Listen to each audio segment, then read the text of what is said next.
I was in sixth grade or so, and I used to spend literally 3 to 4 hours every day in the restaurant doing all kind of work, whether it was busing, whether it is cooking, and everything. And there were two things that came out of that for me as a learning. One was passion, and the second was perseverance. And I think my dad was a is a big example for me in my life, and I've kind of inculcated some of that in what I do. I would not miss the point of talking about my mom Hmm. because she played an integral part of my life and our family. And she taught me two things, which was one around relationships. How do you nurture relationships with family, with friends, with colleagues? And second is love. Love is so important. And how do you nurture and share love with the family and friends? I used to see a gym, a local gym, which in India terms called akhada, Hmm. where these bodybuilders wrestle and build bodies and put all kind of oil on your body and showcase your body. And I used to always run by it, and I was always intimidated with the fact that if I go there, they'll laugh at me like a little kid, and I was pretty short at that time. Hmm. And but one day I said, "What the heck? I'll go in there and talk to the guy." And the guy who ran the thing was Mr. UP or Uttar Pradesh, big Hmm. guy. I went in front of him. He's like, "What do you want?" Hmm. And I said, "Hey, I'd like to learn." And he looked at me from top to bottom. He says, "Come on in." So you were enterprising from the beginning. You didn't get intimidated by the big guys in the gyms. I came to the airport. Somehow my luggage didn't show up, and the person who was supposed to come pick me up didn't show up. And I had to go from JFK all the way to Ramsey, New Jersey, which was, to me was not even, I didn't even know how to navigate that. People talk about came to this country with nothing, and I can associate with that very well. Right. And kind of build everything from then on. I think being in Singapore, you get a little bit more time to yourself. And that's when you also realize that having that time and prioritizing that time on your personal and physical health is important. Mhm. Um, and you, I ended up picking up a new sport called dragon boat racing Right. during that time.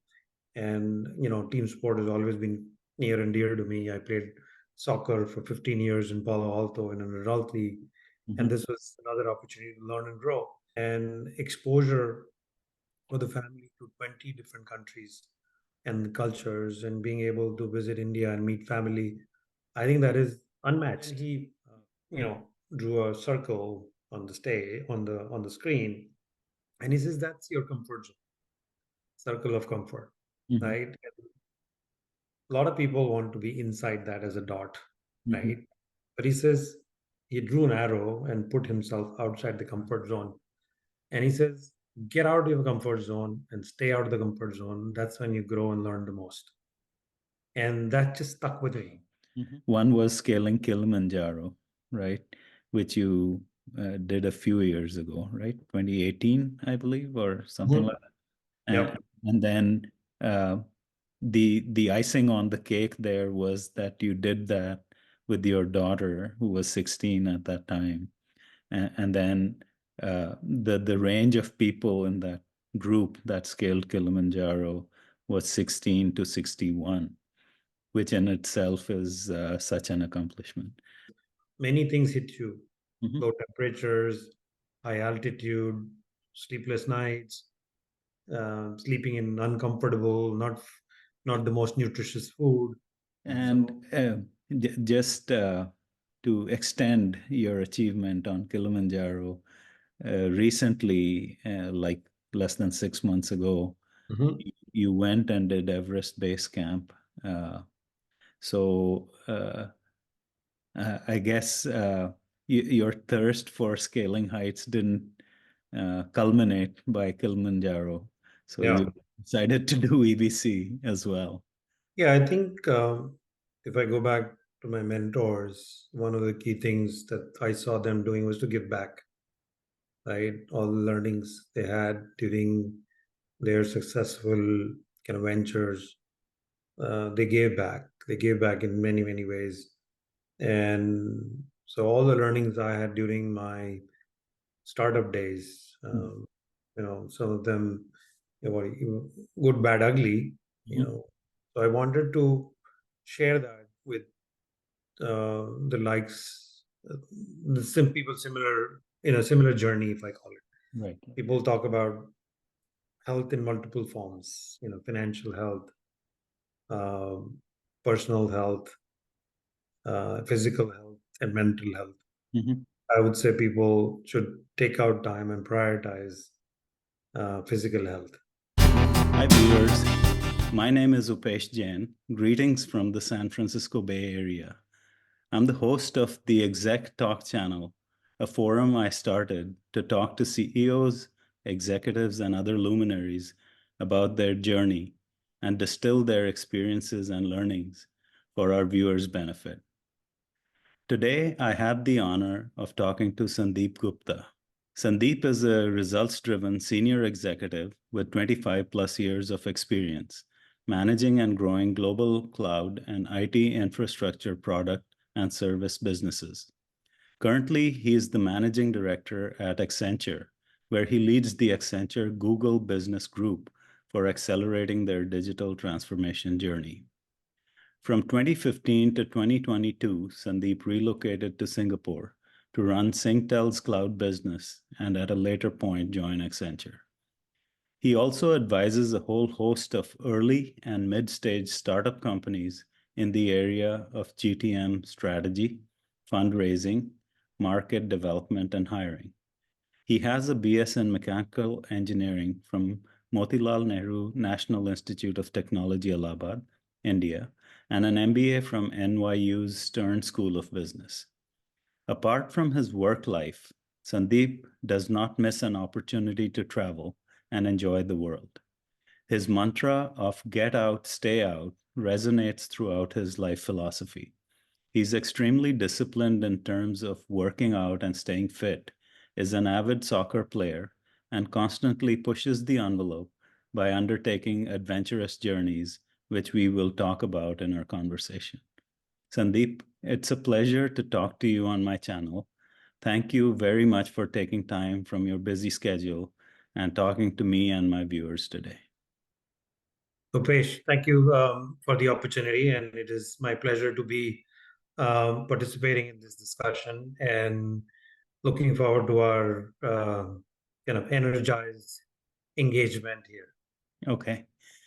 Uh, Thank you. So, Sandeep, you know, there could be many ways and many points in your journey to start this, but let's kind of go from the early days to most recent. So, Sandeep, tell me about your early years and influences. I'm told you were deeply influenced by your father, who was a self-made man. Tell me more about him and that phase of life. Yeah, so I grew up as a what we call in India the Air Force kid. So my dad was in the Air Force, and my early years we traveled around with him in different parts of the country as a young kid. And in those early days, I think the discipline of an Air Force personnel kind of rubs off you. And as you were making this point in my early introduction, discipline is something that I learned from my early days with my dad's engagement in the Air Force, and also he was engaged in the early um, skirmishes or wars with neighboring countries. And one of the things that when you're in the armed force, you're very enamored with the honor that you have for the country. And so that is Mhm. another thing being I learned in the early days of that have honor for what you do on a day-to-day basis, for the people you work with, for the country you work for, and so on and so forth. That was very early days of mine. And then my dad took retirement from the Air Force and, kind of became an entrepreneur. And that was partly by accident, partly by design. And he really, built a business. He was in the restaurant business. And I think most of you know that restaurant business is very, very challenging, especially Mhm. in India. And I was in sixth grade or so. And I used to spend literally 3 to 4 hours every day in the restaurant doing all kind of work, whether it was busing, whether it is cooking, and everything. And I think he built a fairly successful business over a period of time, where he had a chain of restaurants across Western India where we were located. And there were two things that came out of that for me as a learning. One was passion, and the second was perseverance. And I think my dad was a is a big example for me in my life, and I've kind of inculcated some of that in what I do. Mhm. I know we are talking about that. I would not miss the point of talking about my mom, Mhm. because she played an integral part of my life, and our family. And she taught me two things, which was one around relationships. How do you nurture relationships with family, with friends, with colleagues? And second is love. Love is so important. And how do you nurture and share love with the family and friends and everyone Mhm. else? So these are some of the growing up, partly challenges, but a lot of good learnings that I've imbibed in my career, as well as in my personal and family kind of growth. Yeah, wonderful. Looks like you got like complementary skills from both your parents, right? One more about, the value system you have, what drives you, and the other about relationships and human emotions, so to speak, right? Um, okay, great. So, how was your grade school and high school life? And how did you kind of apply some of these things at that time, or, what new skills did you pick up during that phase? The early stages of my school days, somehow these kind of learnings kind of, I would say, multiplied. So I was an avid sports person. I literally played every sport in school, Hmm. and even in early days of college. And then there was today's, I'm dating today. I mean, today is 26th January, a Hmm. Republic Day in Hmm. India, and I was part of something called the National Credit Corps, which Hmm. is early introduction to army. And so I was in NCC as a cadet, and to some point as a leader for almost 12 years, Wow. uh, right from grade six onwards, even in college.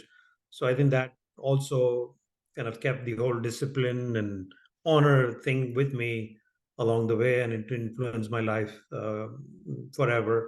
I was a good student, so I had always a good balance, work-life balance, even then, and I put a lot of emphasis on health. And I used to run every morning when I was in maybe ninth grade, 10th grade. And then I used to see a gym, a local gym, which in India terms called akhada, Hmm. where these bodybuilders, wrestle and build bodies and put all kind of oil on your body and showcase your body. And I used to always run by it, and I was always intimidated with the fact that, if I go there, they'll laugh at me like a little kid. And I was pretty short at that time. Hmm. And but one day I said, "What the heck? I'll go in there and talk to the guy." And the guy who ran the thing was Mr. UP or Uttar Pradesh, big Hmm. guy. I went in front of him. He's like, "What do you want?" Hmm. And I said, "Hey, I'd like to learn." And he looked at me from top to bottom. He says, "Come on in," right? Hmm. And he taught me my early set of exercises. Um, and he said, "Don't do weightlifting, always do weight training. Hmm. uh, you need to maintain and sustain." And believe it or not, that sustained Hmm. forever. with me, and Kind of stuck um, with you. Yeah. even Mhm. yeah, and to a point where and some of my college friends make fun of this, but in college there used to be something called a title called Mr. Monereco, which is the short form of the college. And 2 years in a row, I won that Mhm. um, against some of the heavy lifters, they used to be in college. So again, this is going back to also my mantra of get out, stay out, always Mhm. out of your comfort zone.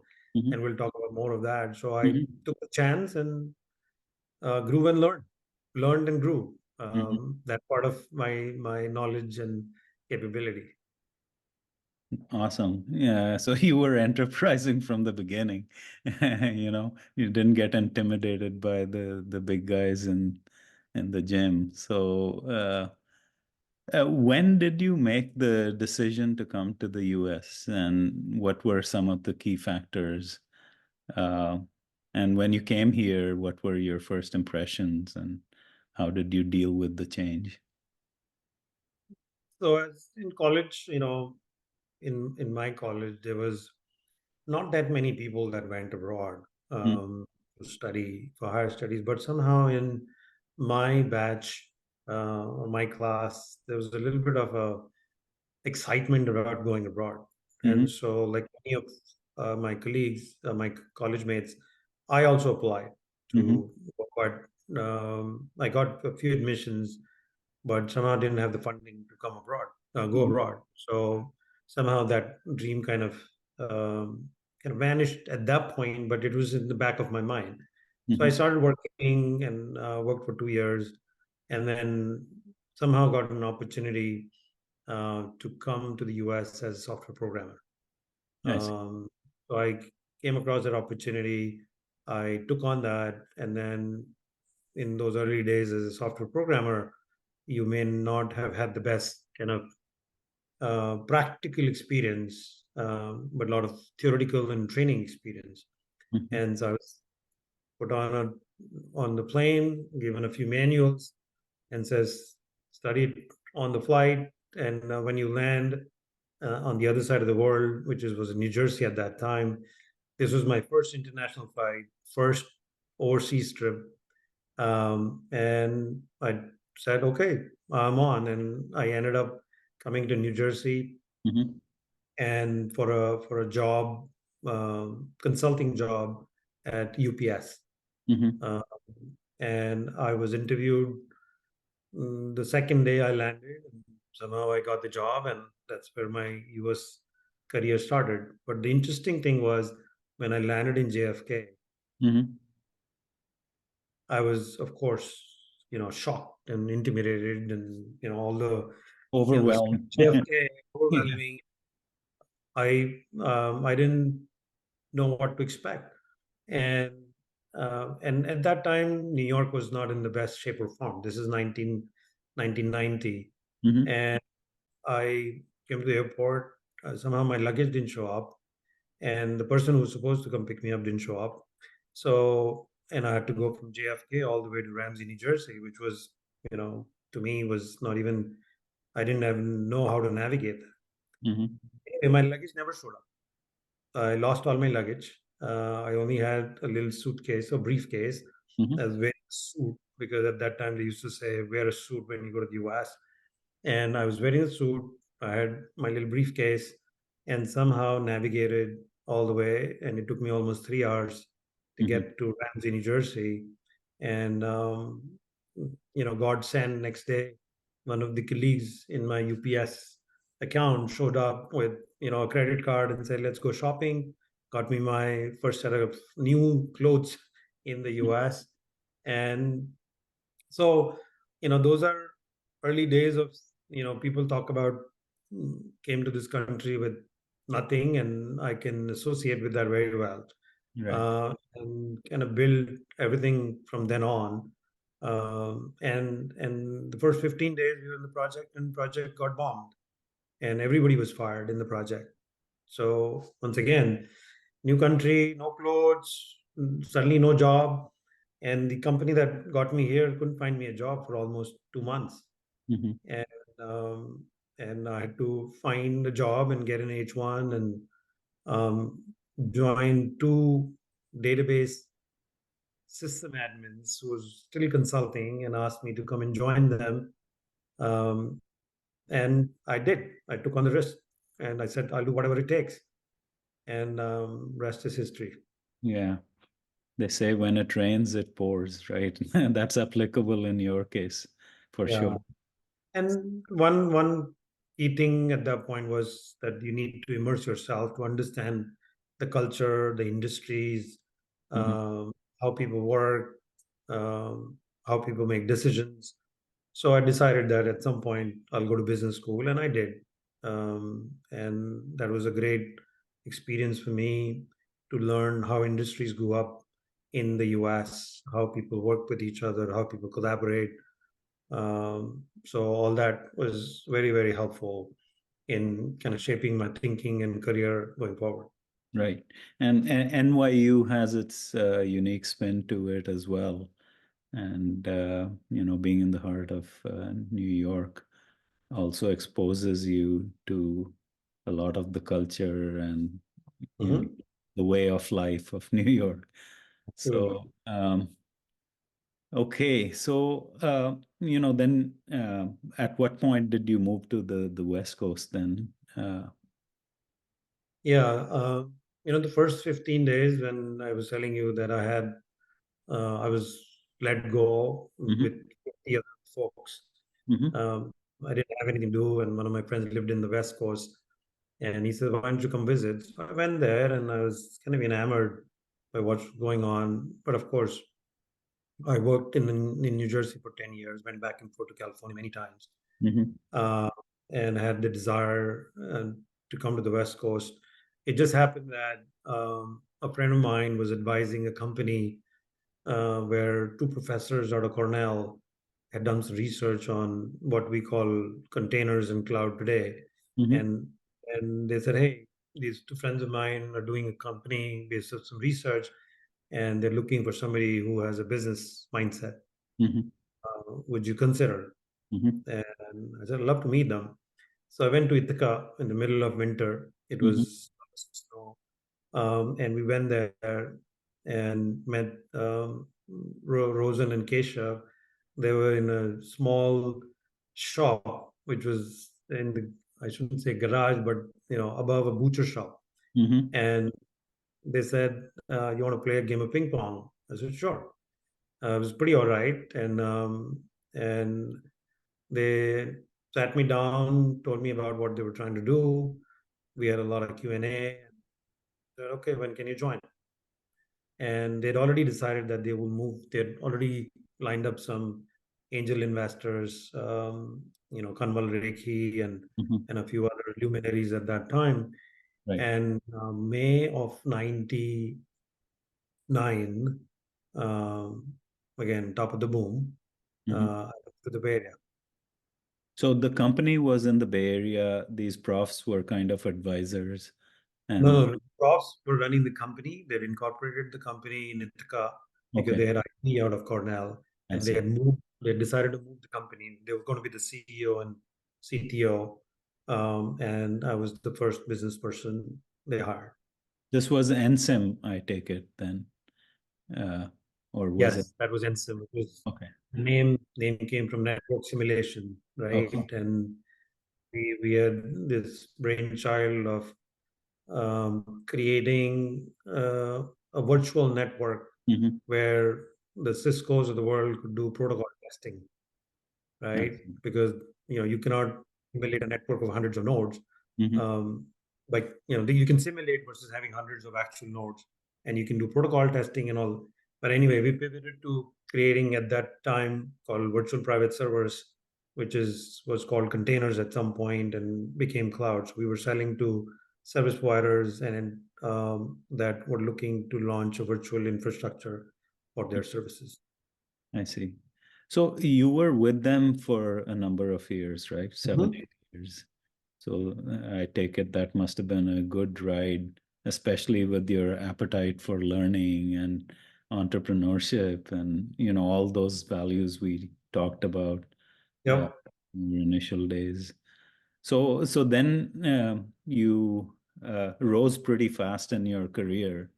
I guess you had the ingredients for success in you. And so what were some of those ingredients uh, that kind of helped you achieve or rise in your career? What made you tick? I think the constant desire to be curious and to learn, Mm, I would say, was one thing.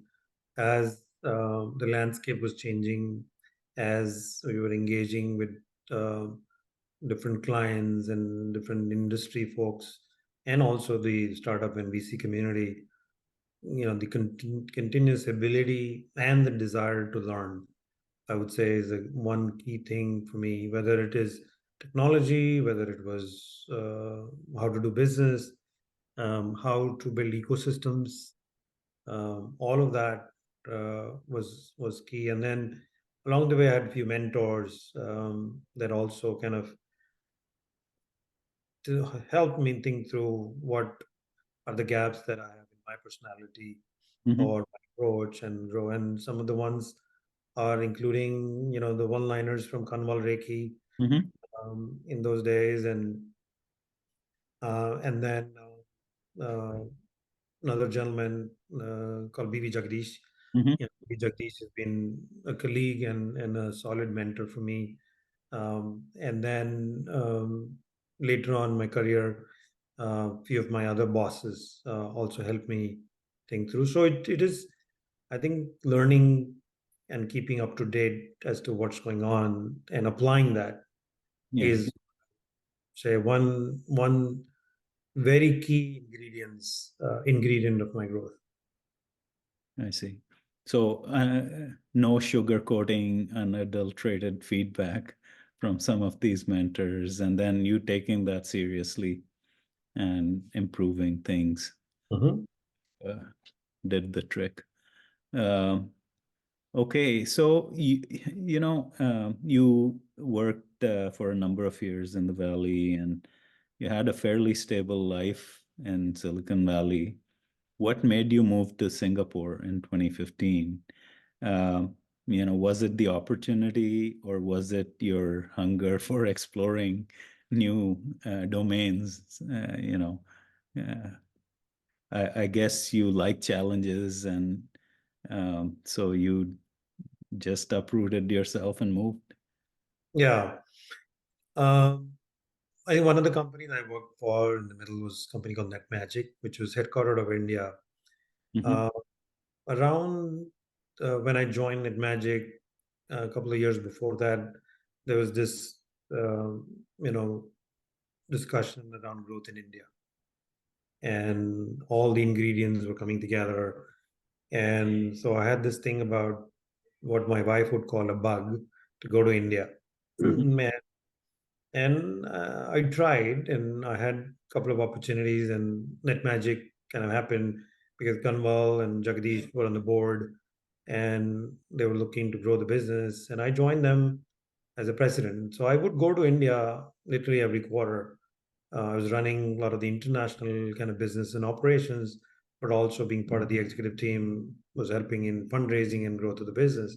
Hmm. So I got the flavor of Asia at that time. Of course, we as a family decided not to move. So that kind of somewhere maybe sat in the back of my head for the longest time. Hmm. And then one fine day, I got a ping on LinkedIn from somebody, and I was the VP of HR at Singtel, Singapore Telecom. Hmm. And said, "Hey, we're looking for somebody to run our cloud business. Would you be interested?" And I said, "I'd love to hear what you have." And Hmm. we got on a call, and he said there are two of our CEOs visiting the Bay Area, and they would like to meet you. Um, in between that conversation, I was attending a VC or some kind of an industry event actually, and Okay. then I came across Venki Ganesan. Venki, who's one of the senior partners at Menlo. Hmm. He said, "Hey, did somebody from Singtel call you?" I said, how do you know? Fortunately, Venki had just gotten on the board of Singtel, I see. and the conversation came up that they're looking for somebody to join as a lead for cloud business. And so I decided, I evaluated the opportunity and had a discussion with my family, and um, of course, with my passion to be out of my comfort zone and grow and learn. Mhm. Uh, it's like, we had made a decision and we decided to go. So we packed Mhm. and kind of left in 2 months. Right. Uh, so, it takes a lot of courage, I must add, to do that, especially at the stage of life you were. But kudos to you for doing it. I guess there was no looking back at that decision. And now that you're back in the States, how would you rate your experience there? And, you know, how did it enrich your life? What cultural and professional uh, differences did you see? And what did you learn? I mean, how did it add to your, I guess, life experience or personality? The way I would put it is that I would recommend um, a young family. Generally, you have young kids Mhm. and early in your profession should go and do one of these things.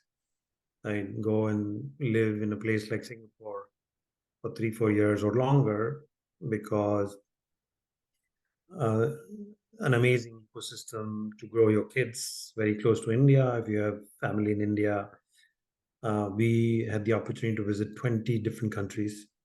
And I call a lot of the countries in that part of the world as ununited states of Asia, Mhm. USA. Mhm. And so, in terms of learnings, I think if I look at professionally, um, I got to experience the different cultures and how people make decisions and how people treat their team members in a very local setting. So it was kind of eye-opening as to how the command and control kind of approach works versus the US way of maybe by consensus Mhm. kind of driving decision making. And so on a professional front, a lot of learnings. I think being in Singapore, you get a little bit more time to yourself, and that's when you also realize that having that time and prioritizing that time on your personal and physical health is important. Mhm. Um, and you, I ended up picking up a new sport called dragon boat racing during Right. the time.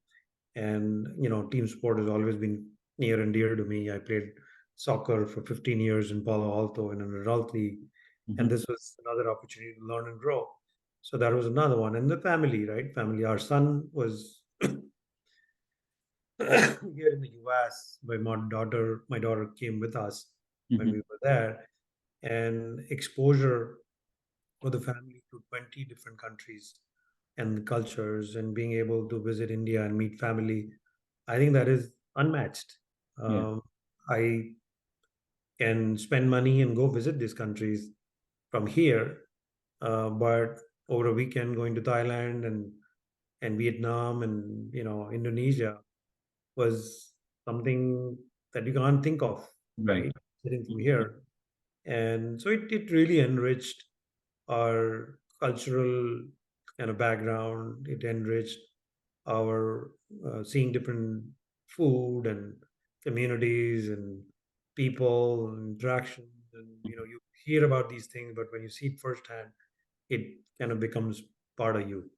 Right. Uh, I think that was something it's very hard to duplicate or replicate sitting from here. So this is where I see that if one has an opportunity proactively or reactively to go be in one of these cultures, Mhm. I think it's very rewarding in the long run. Right. Yes, maybe we missed a little bit of what was going in North America at that time, but and that was one of the reasons why we are back. Right. And you have to give up something to gain something, right? Yep. So, uh, one point I'd like to add, I was looking at, your blogs and stuff. So for Dragon Boat Racing, one thing that really struck me was you didn't know how to swim. Hmm. And you mentioned you tried like scuba diving somewhere in Cabo or something, and that wasn't a great experience. So that heightened your fear of the water. And with that backdrop, to go in and join a water sport and then come out with flying colors is really commendable. So I just wanted to kind of highlight that uh, you don't relent, do you? In some ways. So then a couple other things. I'm coming back to this motto that we've mentioned a few times: "Get out, stay out."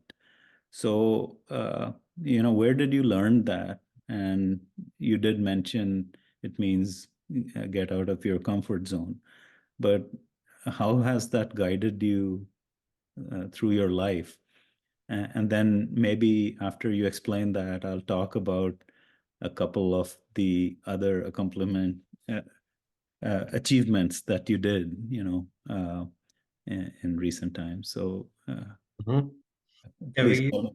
Yeah. I was visiting Australia, and Singtel had done an event, CXO event, and invited an entrepreneur, to for the CXOs to hear from what goes in an entrepreneur's life. And I was in the audience, and this entrepreneur came up to stay on the stage, and um, there were about 200 CXOs, and he basically said, "Speak after me or yell after me." Mhm. So he says, "Get out." People didn't say anything. We're like, "Why is he saying that? Maybe he's telling Mhm. somebody to get out." And he says, "No, no, I'm saying it, and I want you to repeat after me." And he says, "Get out." And some people say, "Get out." He said, "No, louder." Of course, and after three, this thing, everybody said, "Get out." Mhm. And then he went on to his talk, blah, blah, blah. And then towards the end of the talk, he said, "Stay out."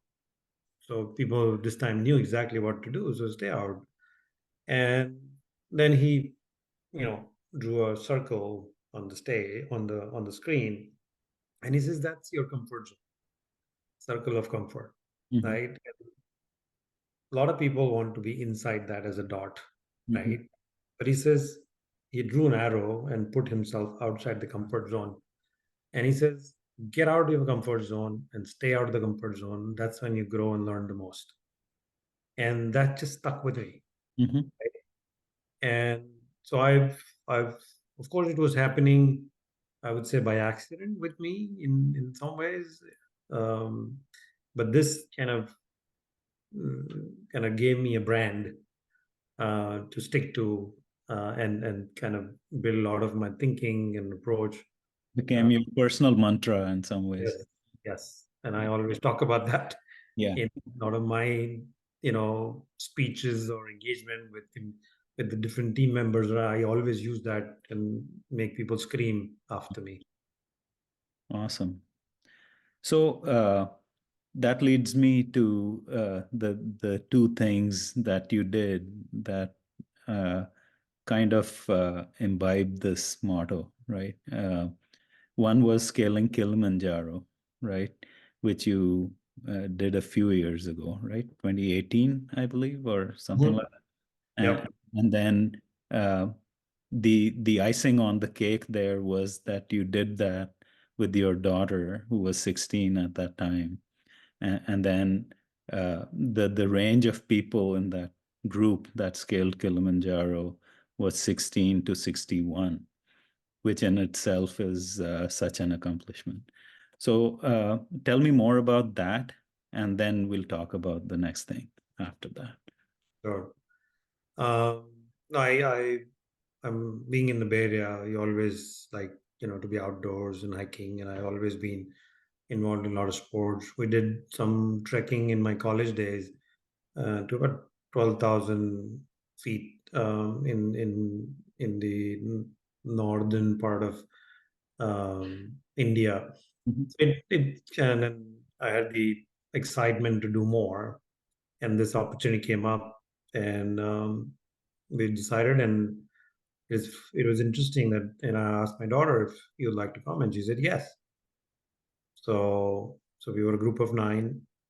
We went, and if I go back to this kind of tracks Mhm. and what it takes to do these kind of tracks, Mhm.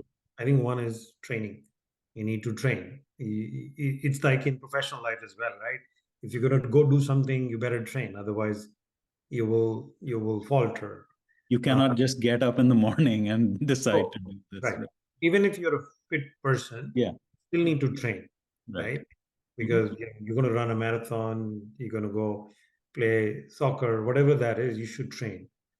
But I think two or three things that goes back to my earlier conversation about my dad and learnings from there was, one is being, persevere. You need to be able to persevere and have to have patience. You can't climb these mountains running up. Mhm. Right? You have to have patience and a steady pace The to, fortitude. Yeah, yeah, to go yeah. up there, because many things hit you: Mhm. low temperatures, high altitude, sleepless nights, sleeping in uncomfortable, not the most nutritious food. Mhm. So 7 8 days, And one could call. unpredictable weather, probably, right? I Yeah, mean, weather can change. yeah, Yeah. -20, right? Above Kilimanjaro is almost 18,000 plus feet. Mhm. So Mhm. it was partly the challenge, but I think it's also the passion. Mhm. I was doing this not to prove to anybody. It was more for enjoying that environment and enjoying some of the challenging aspects of that environment. And so it was just, we when we reached the top early morning at 6 a.m., at least I was delusional, right? Because you hadn't slept a whole night. Mhm. Uh, the sun was rising in front of you. It was -20, and you were had this mixed feeling of being excited to being tired Mhm. to being accomplished. So it was just a very unique situation, I Mhm. would say, feeling Right. that uh, no, nobody can feel it till you're there. Right. And just to extend your achievement on Kilimanjaro, recently, like less than 6 months ago, Mhm. you went and did Everest Base Camp. So I guess your thirst for scaling heights didn't culminate by Kilimanjaro. So Yeah, you decided to do EBC as well. yeah. And I think before I did Kilimanjaro, I always wanted to do EBC. In fact, actually, Okay. if I go back to some of the emails and some of the discussions. In fact, when I talk to people that, hey, I just completed EBCs, one of the friends said, I remember our conversation in maybe 2015 or 14, in fact, saying Mhm. you want to do EBC, but somehow it didn't work out. So I was able to uh, do EBC, and EBC, many people in the Bay Area do it. And Mhm. again, it is not easy. It is hard its own right, and we had to train for it. In fact, we went to Pike Peak in Denver, which Mhm. was what they call 14er, right? Mhm. 14K and above, and Mhm. we did that in a day just to practice and just make sure we were able to handle high altitude, low temperature, and a long hike. So Right. it was that, and very rewarding. The When you go in the mountains, the nature just overpowers you. You feel like a midget. Hmm. and the respect for this mighty earth Hmm. goes up substantially, right? What God has given us is, we have to appreciate that every day, and the vast beauty of those mountains with, snow and glaciers and running water in those hills. It is just mind-boggling, and it is just beautiful. Hmm. Yes, I would just stand every so often and just close my eyes Yeah. and listen to the water, or feel the air and smell the flowers. It is very, very fulfilling. So if you were to compare the two, which one would you rate the best, or were they unique in their own right? Yeah, I think they're unique on their own way, because Everest Base Camp is, you're at the base camp of a mountain, Hmm. versus on Kilimanjaro you're top of a mountain, Right. right? And there is no summit Hmm. uh, in Everest Base Camp, versus Gili, you were summiting. So the last 2 days of experience are very different. Hmm. Um, the terrains are very different. Kilimanjaro is a park. EBC is also part of the park, but there is a lot of habitation Right. where, a lot of people, you stay in lodges, versus in Kili you stay in tents. There is warm food available during EBC, versus in Kili, or you get warm food, but a lot of packed food is packed and brought up there. Challenge wise, it's overall it's very similar in just different aspects of it. Um, but you know, if somebody said, a lot of people ask me is what is next, Hmm. and so yeah, there is still a lot of desire to do maybe a couple more such things in the future. Okay, we'll stay tuned. When you're ready to unveil those, we'll be the first viewers. So, okay. So, uh, it's amazing what all you have accomplished, and the diversity of it. So, Sandeep, you've also been an advisor to many companies over the last 2 decades. So, how have you helped budding entrepreneurs? I mean, and why do you do that, right? I mean, it's not part of your job description, but Mhm. probably there's some motive there. Yeah, I think if I go back to my mentors, one of the key things that I saw them doing was to give back, right? All the learnings they had during their successful kind of ventures, they gave back. They gave back in many, many ways. And so all the learnings I had during my startup days, some of them, good, bad, ugly, you Mhm. know. So I wanted to share that with the likes, people similar in a similar journey, if I call it. Right. Right. And I got introduced to multiple entrepreneurs along the way. Some because of what we call TIE, the Indus Mhm. entrepreneurs, and some through my desire to do startups and networking with the VC community. And I got engaged, and most of the time I got engaged when there was an entrepreneur and an idea, or maybe a little bit later. So very, very early, before fundraising, before even a product in many cases. Mhm. And I was able to work with the founder, entrepreneur along the way, and share uh, my learnings across a few startups I was involved in.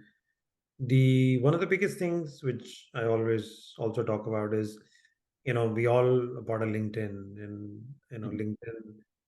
LinkedIn, you build a network.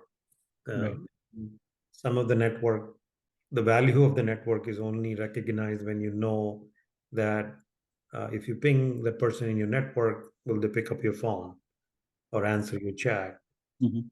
And when you are an entrepreneur, you're looking for connections into building an ecosystem, selling your first product, hiring the next engineer. And I'm proud to say that a lot of the people that I work with as an advisor, I was able to open my network very wholeheartedly. Even today, right? If somebody reaches out to me and say, "Hey, can you introduce me to this?" Of course, I need the context, but I generally share my network very openly so that it helps them accelerate their journey, and though so they don't face some of the challenges that maybe I faced in a few of the startups. Right. So that was kind of the primary Commendable. Yeah. wish, to Yeah. give back. Hmm. And second was, again, being curious to learn. Hmm. When you engage in the startup journeys, you learn a lot, Right. even if you're not operationally involved. So that was another one um, that I benefited from Mhm. engaging with these startups. In some ways, it's parallel to what I'm trying to do here, right? That I'm trying to gather knowledge and disseminate it to people who can benefit from it. Uh, so I totally understand your motive and what you're trying to do as well. So, Sandeep, any parting comments or words of wisdom for my viewers at this point? I we've talked about a few things as part of my journey. I I would say that my motto or my mantra is key for people to think about. Get out and stay out of the comfort zone, and you grow and learn the most. And for that, it requires passion, perseverance, and patience. Mhm. My triple P, as I talked about. Right. And then the last thing I would say, people talk about health in multiple forms, financial health, um, personal health, physical health, and mental health. Mhm. I would say people should take out time and prioritize physical health, Mhm. because that gives you the energy to do a lot of things, and care for your friends, family. You perform very well in your professional life, and keeps you healthy mentally as well. Right. So very, very important that people take care of themselves. Be selfish Mhm. for good reason. So that's what I would say. My Okay. key learning, and something that I'd like to share with the community. Great advice. Awesome. So, Sandeep, what an amazing journey, inspirational and motivating. Thanks for sharing it with us. While I was talking to you, the way I think you embody the saying that life is not a destination, it's a journey, right? And I think you totally live it the way you have done things. So and the other thing I must say is that your father is probably looking down upon you and smiling, and as you're living by his principles and kind of accomplishing a lot of things with his teachings in mind. So with that, I really appreciate you spending time with me and my viewers. Wish you all the best in the future. Uh, May you continue to scale new heights, pun intended. So with that, I would like to say bye, and please stay in touch. Thank you, Pesh. It was great chatting with you. Yeah, thank you so much. Take care.